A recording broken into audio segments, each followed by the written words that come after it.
Hare Krishna. Myself, Shwet Varadas. I am from Bhakti Shastri batch, Bhakti Vaibhav batch 3, and this is my first presentation on Canto 1 and 2. So I have selected a topic that is questions and answers in Srimad Bhagavatam. The entire Vedic knowledge is meant for those who are keen on developing their spiritual knowledge. As such, Srimad Bhagavatam is full of descriptions of great devotees of the Lord who have asked questions to the authority and have perfected their lives by getting answers to them. So it is very important for people of this Kali Yuga to understand what is the importance of those questions and how we can perfect our lives by following the answers. So in our daily routine life, many of us, in fact, every one of us is encountered with so many questions, like what to do, how to do, where to go, why this is happening to me, how can I better my life, and how can I work so that my position, my material opulences are in a better state. But the policy here is that most of our question, right from getting up in the morning till the time we are in the bed, we are filled with questions and trying to get answers to them. But most of these questions are, in fact, almost all questions are pertaining to our body, which is itself perishable. As such, all these questions don't have any permanent value. They are questions for today. Tomorrow the questions may change, but the basic fundamental thing remains the same: either eating, sleeping, mating, defending. These four basic features, which is common to even animals, we human beings are also doing the same thing. So, but we have to understand and we have to question ourselves that what are those questions which will really matter to us? That is our spiritual identity. So in Srimad Bhagavatam, there are so many questions asked by great devotees of the Lord, and great Acharyas and great Mahajans have answered those questions. But in this presentation, I'll be touching around 10 important questions which pertain to our spiritual identity and how we can imbibe great lessons from those questions. So one of the great Mahajan, Srila Sukdev Goswami, tells us in the opening verse of the second canto that there are so many questions for those who are blind to self-realization. They waste their life in the night either by sleeping or sexual indulgence, or in the morning by earning money. But questions which are really worth answering and worth imbibing are those which are for benefit of the entire mankind. Everybody can benefit from those answers. And apart from that, great devotees and the great transcendentalists have approved those questions, that these questions are the important questions which everybody should ask themselves. And whatever the answers that come out of those questions are the main subject matter of hearing. In place of hearing about loose gossips or matters of mundane world, these questions and these answers should be the main subject matter of hearing for everybody. And this is what Sukdev Goswami is telling in the first verse itself. So as we know that Athato Brahma Jigyasa, everybody must do inquiries on his real identity. That is the main point that Vedanta Sutras have told, that getting a human form of life, not making a Tattva Jigyasa, not inquiring about our real identity, and simply wasting our time in the four basic work which even animals are doing, is of no use to a human. So we must understand also that asking questions to whom is important. I mean, the questioning authority should have certain characteristics so that our answers are more in a clear and in a more in alliance with the scriptures. So Srimad Bhagavad Gita already has in 4th chapter 34th shloka, the Lord has already told that questions should be made to one who is a Tattva Darshina, one who has seen the truth. How can one see the truth? By simply following the parampara. He does not manufacture anything out of its own. He is simply faithful to the parampara.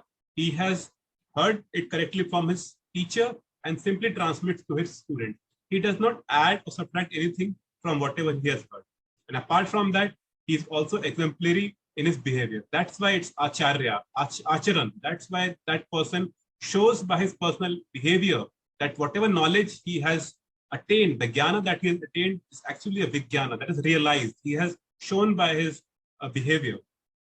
And even Mundaka Upanishad tells us that Tad Vijnanartham Sa Gurun Eva Bigachet. And that teacher is Shrotyam Brahmanishtam. He is hearing in the parampara and is fixed in Brahman. So that is essential criteria for one who is giving the answer. And that's why in our Sampradaya, we are simply following what Lord has given to Lord Brahma and our Acharya is giving in the succession. So we don't add anything out of our own. We are simply following whatever Lord has described as his own words. So starting from the first question, I found this question very important and so pertinent in our real life that we all are searching about real happiness. Same question arose in the mind of Srila Vyasdev. He is incarnation of the Lord. He compiled all the Vedic literatures. He compiled the 4 Vedas, the Itihas, Puran, the Vedanta Sutra, and so many other Upanishads. But still, he was not satisfied. He was searching why is it that even after doing such a magnanimous, voluminous work, he is not even happy. So this is a question that comes to us that even after doing so many things, we are busy getting material acquisitions. We are working day and night for them, but still somewhere in our deep in the heart, we are not happy. Why? Why is happening? So here the answer is given by another great authority, Srila Narad, who tells that till the time we glorify the Lord, who is Uttam Shloka, who is worshipped with choicest prayers, we cannot expect real happiness because we as spiritual entities are connected with Krishna. We are his part and parcel. Mamaiva Ansha Jiva Loke, Jiva Bhuta Sanatana. We are not separate from him. We are his infinitesimal part. So till the time we are in alignment with Krishna, we can't expect any happiness because we are spiritual entities. Material things and material world cannot give us happiness. It's our inner spiritual nature which needs to be satisfied. And how it can be done? Multiple places in Srimad Bhagavatam, it has been mentioned. Shrotavya, Kirtitavya, Smaratavyascha. So we have to hear Shrotavya, we have to glorify Kirtitavya, and by doing that, we'll be able to remember Lord. And that will give us real happiness and freedom from all miseries. So that is the most important question in our day-to-day life that we often face, that why we are not happy in this time. Another question that was asked by Yudhishthira Maharaj after the war Kurukshetra was on its mid part, when Bhishma Dev was fatally wounded by Arjuna's arrow. Krishna wanted Yudhishthira to go and take lessons from Yudhishthira, who is again a Mahajan. So we can see that whatever answers we are getting in our day-to-day life, questions we are having in our day-to-day lives, they have already been answered by great Mahajans. We simply have to follow them. So Krishna wanted Yudhishthira to go and take lessons from Bhishma Dev, even though he is full of all knowledge. Vedescha sarve aham eva vedyo, sarvasya chahim hridisani vishto. Krishna knows everything. All Vedic knowledge arises from him. But still he wanted his devotees to be glorified. And that's why he asked Yudhishthira Maharaj to go and take lessons from Bhishma Dev. So as the king, Yudhishthira wanted to know what are the duties of different varnashram and how can we attain perfection. Apart from that, he has so many other questions to Raj Dharma, Niti Shastra, Niti Dharma, and different varnashram dharma. And here, Bhishma Dev tells him that you must follow the rules and regulations of varnashrama and sincerely engage in Bhakti Yoga. That's what he stressed in the 9th chapter, that the perfection happens only by engaging Bhakti Yoga. So in Srimad Gita also, the Lord has told that Chaturvarnam Maya Srishtam, all these varnashrams,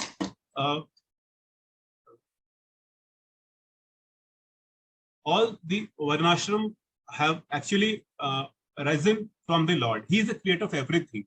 And the best way to please the Lord is by Bhakti Yoga. So Bhishma wanted to stress on this point that in whatever ashram one is situated, either he is a brahmachari, he is a grahastha, he is a vanpa sannyasi, or he is a brahman, kshatriya, vaishya, or shudra.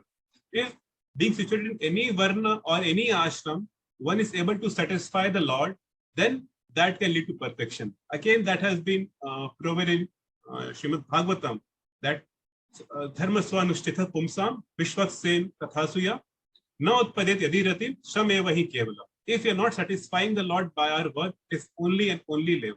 And that's why the perfection is samsiddhir haritoshna. We have to satisfy the Lord.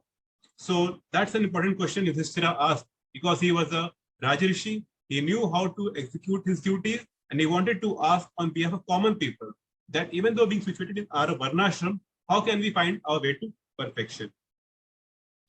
Third question, which Parikshit Maharaj asked that what is duty of everyone who is situated in his own work, and especially those who are now close to death.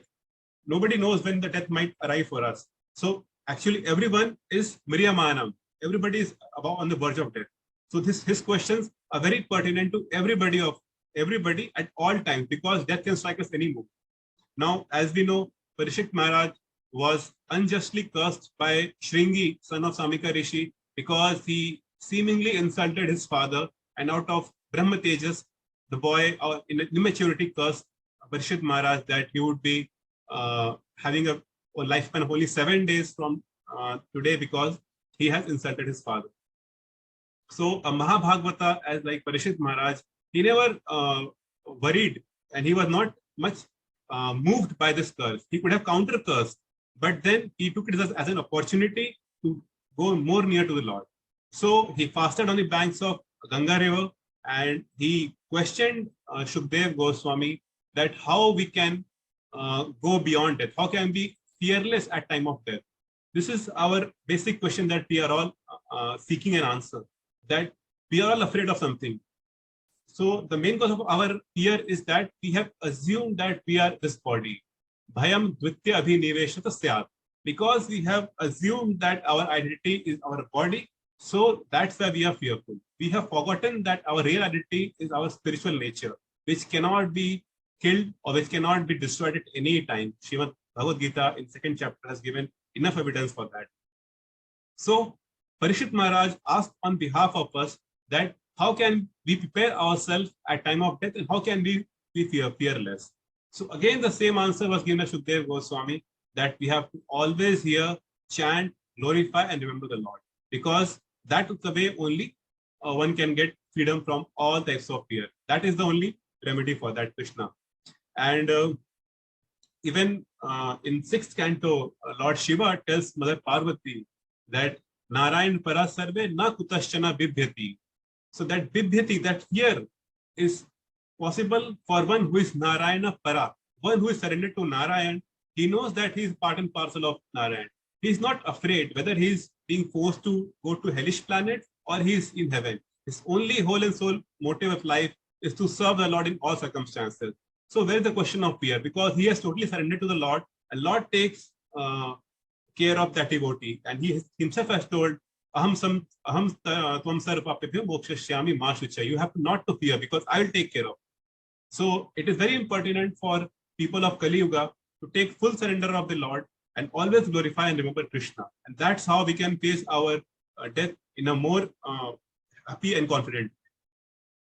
So a question asked by Shaunaka Rishi in the Naimisharanya, that how can people of Kali Yuga find out a way in this dark well of nescience? So this the sages of Naimisharanya, headed by the Shaunaka Rishi, were performing a 1,000-year sacrifice for the betterment and for the well-being of people of Kali Yuga, because Kali Yuga was just about to start. So they elected Suta Goswami as their leader, and they requested him to kindly enlighten us how people of Kali Yuga can find a way out of this dark age of nescience. So amongst 6 questions that Shaunaka Rishi asked, the last question was, where did Dharma and Gyan take shelter after Krishna departed? So in that, to reply to that question, Suta Goswami tells that it is the Srimad Bhagavatam, which is like a Arka, the sun. It just arose after Krishna departed to its own dham, and that is the only way which can show light to those who have lost vision. So it is mentioned in that verse, Nashta Drisham, those who have lost way in this age of Kali Yuga, because in this age of Kali Yuga, there is only quarrel, hatred, deceit. People are so bent to satisfy their material demands that they have no time, neither any interest nor any intent to find out their spiritual identity. And as such, if there is one solution for people of this age, it is Srimad Bhagavatam, because Srimad Bhagavatam is full of Lord's glorious pastimes and his devotees who have glorified the Lord and attained perfection. So there is one-stop solution for this people, for this age of Kali Yuga, that one must always take shelter of Srimad Bhagavatam. And that's the way one can not be delivered or not be deluded by the illusionary effects of Maya. So another question is that in the second canto, Parishit Maharaj, as he started hearing from Shukdev Goswami, his inquisitiveness arose and he put forward so many questions in front of Shukdev Goswami because he was not in a hurry to straight away listen to the Lord's transcendental pastimes. He wanted to first understand the Lord's inferior energy, how this material world is created. So he asked questions pertaining to this material universe and about what are the material and spiritual forms of the Lord, what are the material, why Jiva is deluded by Maya, why he is forced to accept a human form of life or a material body, and how the Lord is always transcendental and situated aloof from this universe. To which Shukdev Goswami replied that how the Lord undertakes the process of Sarga, that is primary creation, and how from his primary creation, Lord Brahma goes ahead with secondary creation, and then his further avatars that come in this material universe to reclaim the fallen souls. So this process of Sarga, Visarga, and how he's showering his causeless mercy, and how does his great devotees have attained perfection by regularly following the Bhakti Yoga path. So amongst all these questions, Parishit Maharaj's inquiry about the process of creation of this material universe is very important. Many a times, neophytes and people who are not so well versed with the science of Krishna consciousness, they are only concerned with hearing about the transcendental pastimes of the Lord in the 10th canto. But here Parishit Maharaj is showing by his own example, even though he has 7 days before his departure, he still wants to hear right from the beginning of the creation of the universe. He is concerned with this material or the Maya energy with which everybody is deluded. He is not immediately jumping to his internal or Ataranga Shakti. Because it's like an example, like person who is in a jail or who's in a prison, he must first identify what are the confines of this prison, how is this prison working, what are the different superintendents of this prison, and how a person can go beyond this prison. Only then one can question or one can enjoy a life of freedom. Being in a prison and inquiring about life of freedom outside prison does not make sense. So first, as conditioned souls, when we are bound in this prison of material world, we must first clarify our position in this material world. That's why first hearing about Lord's creation of this cosmic manifestation is more important than straight away jumping to his internal energy pastimes. So Parishit Maharaj exemplifies that we should serially go from step by step, and then we should identify, we should listen about Lord's glorious pastimes like his Ras Leela and his internal, his pastimes with his most beloved devotees in Vrindavan or Dwarka. And another question, question number 6, that Sri Narada asked to Lord Brahma. Narada was also bewildered. How come is this creation working? And is there anybody beyond you who is in charge of this material universe? Because Narada has seen that Brahma also meditates on somebody. So as an inquisitive son, he asked his father that, is there anyone behind this material creation? Because everybody is under the impression that you are the Jagat Guru. You are the supreme spiritual master of this universe. To which Lord Brahma answered his 6 questions. Yat sthanam, yat adhishtam, yat param, yat samsritam, and yat cha. There were 6 questions that Narada asked to Brahma about creation of this universe. To which Brahma replied that it is only Supreme Lord Shri Krishna who is beyond me. I only create what is already created by him. Just like when there is sunrise and everything is revealed to us, similarly, the Lord has already manufactured and created everything in this material world. Whatever is being revealed to us is just a secondary work of Lord Brahma. And he takes a point, and he makes a very strong point that it is because of his insurmountable Maya that the world calls me Jagat Guru. And that's why we should understand that beyond this cause of this material world, there is one supreme cause who is Lord Shri Krishna, who is always residing in his own Nijdham. Golok eva nivasati akhilatma bhuta. He's there in his Nijdham. But then, because of his so many well-organized energy, all his different manifestations are working simultaneously and with so much perfection. That's what is mentioned in Svatashvatara Upanishad, Swabhavika Jnana Bala Kriya Cha. So automatically, with perfect harmony, all his energies are working, and Lord Brahma just recreates it. So after this knowledge, we should all understand that it is the Supreme Lord Krishna who has created this universe, and our only duty is to surrender to him and hear more about it. And the most famous Chatushloki Bhagavatam, that Lord Vishnu gave the knowledge to Brahma in response to his 4 questions. Lord Vishnu, being pleased with the austerities of Brahma, showed Vaikuntha Darshana to him, and out of which Lord Brahma asked him on behalf of all our common entities that what are the material forms, what are the different energies, what are interactions with those energies, and how can we create and how can we work so that pride does not enter into us. So in these 4 seed verses, Lord Vishnu gave him the 4 knowledge of Chatushloki Bhagavatam, the same Sambandha Gyan, Abhideya Gyan, and Prayojan Gyan, in which Lord tells very clearly that my spiritual energy is different from my illusionary energy, and anything which is not in relation with me has got no reality. I am the whole and soul creator of this universe, and I will exist even after its annihilation. And the Prayojan Gyan, by regularly following the sadhana bhakti, one can always attain me. So that's what we can take the message from this question, that the Lord is the supreme cause of this creation, and as spirit souls, it is our duty to surrender unto him. And how is this possible? By following the process of sadhana bhakti, tad angam cha, by regularly following Shravanam, Kirtanam, Vishnu Smaranam, Palsriyam, Archanam, Vandanam, Sakhyam, Praktam, Atmanivedanam. By this 9 process of bhakti, by regularly worshipping him, we can definitely get free from material bondage. And that's what Lord Brahma showed us by his questions, that these are the questions that are important for people of Kali Yuga to inquire about. Question number 8.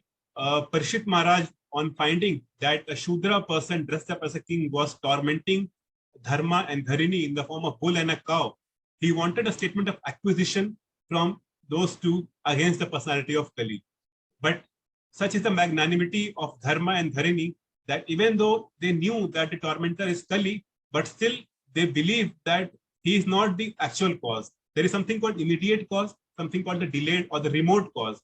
So the personification of Dharma in the form of bull identified that even though this personality of Kali is the cause of our immediate suffering, but we ourselves are confused because there are so many other theories behind why one is suffering.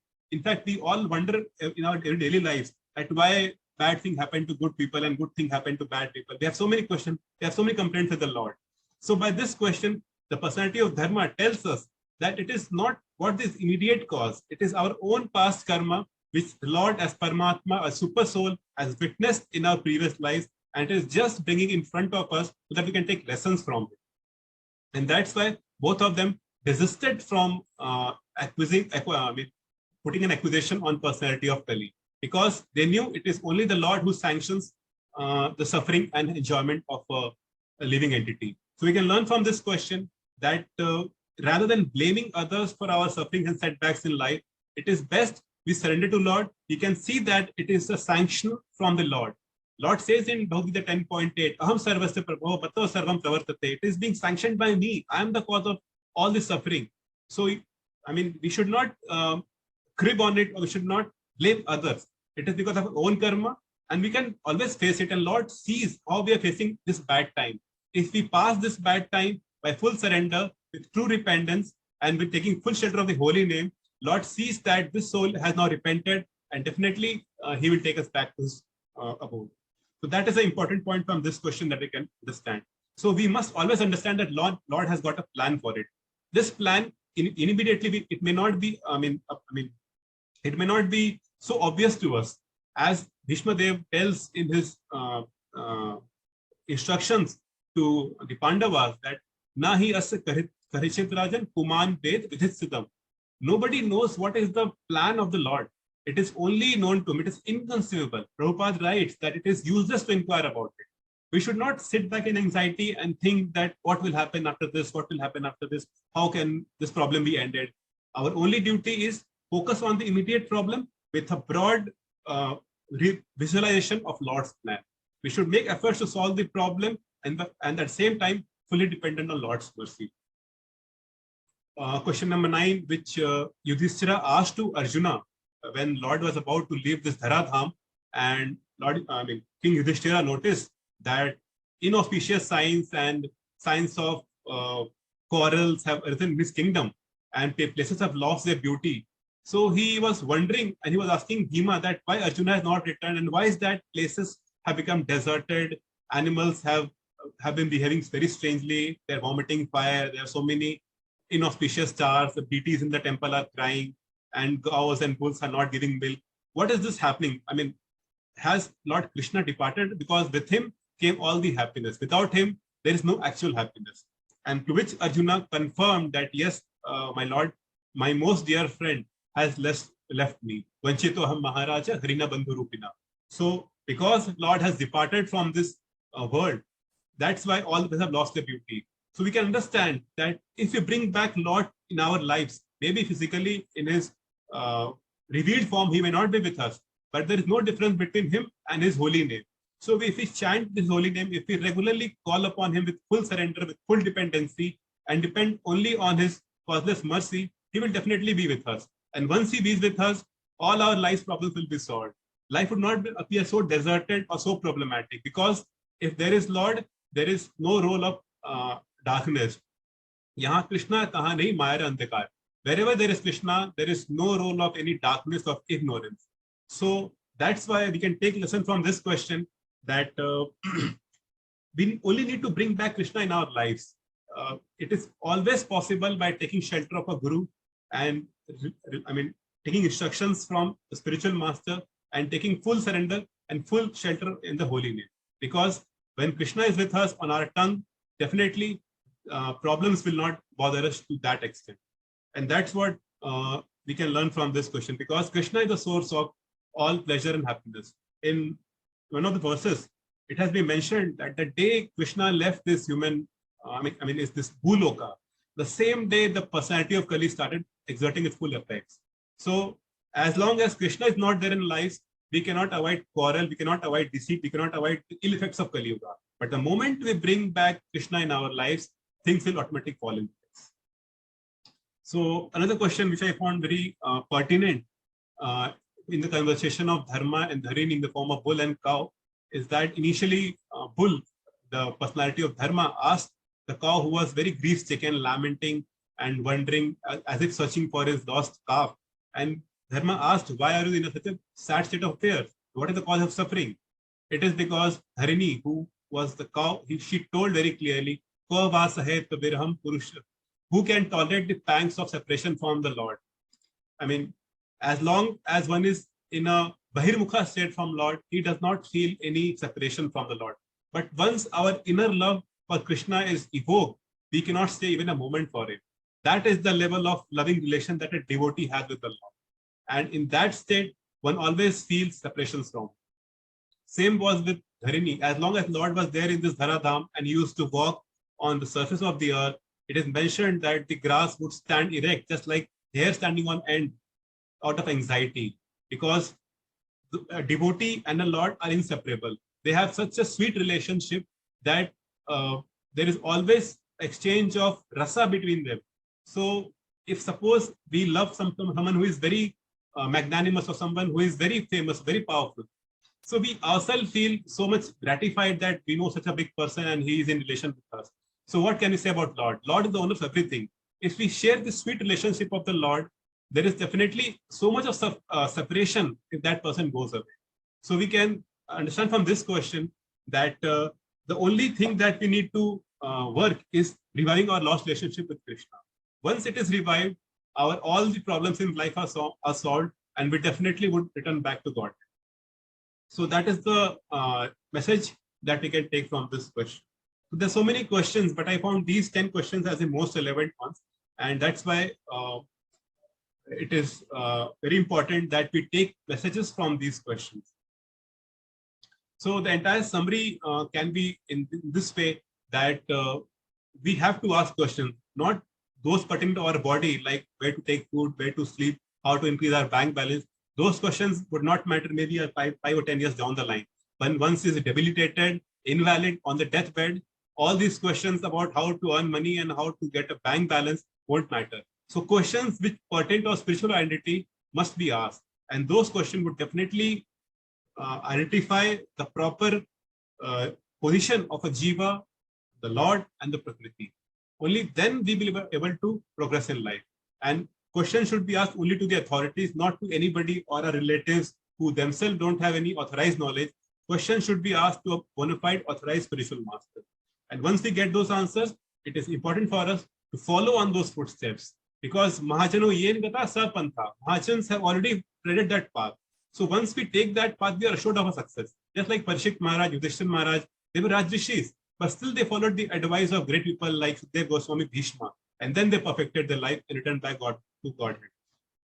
And our spiritual life is only starting when we hear and ask questions. Till the time our ears are blocked with material questions, we don't have any space for spiritual questions to go inside. So asking those questions and getting an answers to them, doing that tattva jigyasa only will open the doors to our spiritual life. And we don't have to go anywhere else apart from Vedic scriptures. Our great acharyas have already in parampara given a detailed commentary and made things very simplified for us. The Lord has been kind enough and has given all the Vedic knowledge to us, and we simply have to take the shelter of such Vedic literature. So in conclusion, questions have to be to a bona fide authority, not to anybody or everyone on a layman on a road. It has to be in a parampara and to a proper bona fide spiritual master. The answers to that question can be implemented in our lives only by service. Serving humbly in the mood of surrender to spiritual master will make sure that our hard false ego, which serves as a covering, which doesn't allow the answers and the realization of those questions to penetrate inside, would melt. So service in full surrender is very important.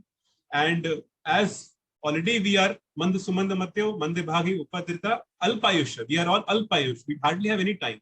Neither we are free, we are free from our material chores, or neither we are very inclined to spiritual matters. So avartha kalatum, we should not waste any time.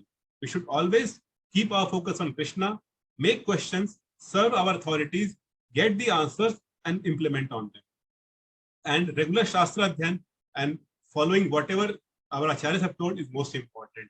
And above all, the core point is that we should allow our consciousness to take up the answers to those questions. We should not believe that, oh, this is not possible, this is what will happen in books, and such answers are not possible. Or people who followed those answers are not from this age. It's not that. If we have full faith, surrender, Krishna shows us the way because he's situated in our heart. Sarvasachaham Hridhi Sanivishto. He knows who is sincere seeker and who is a lazy seeker. For one who is sincere, one who is surrendered, one who is in a mood of service, Krishna will show us the way how we can imbibe those answers and return back to his abode. Hare Krishna.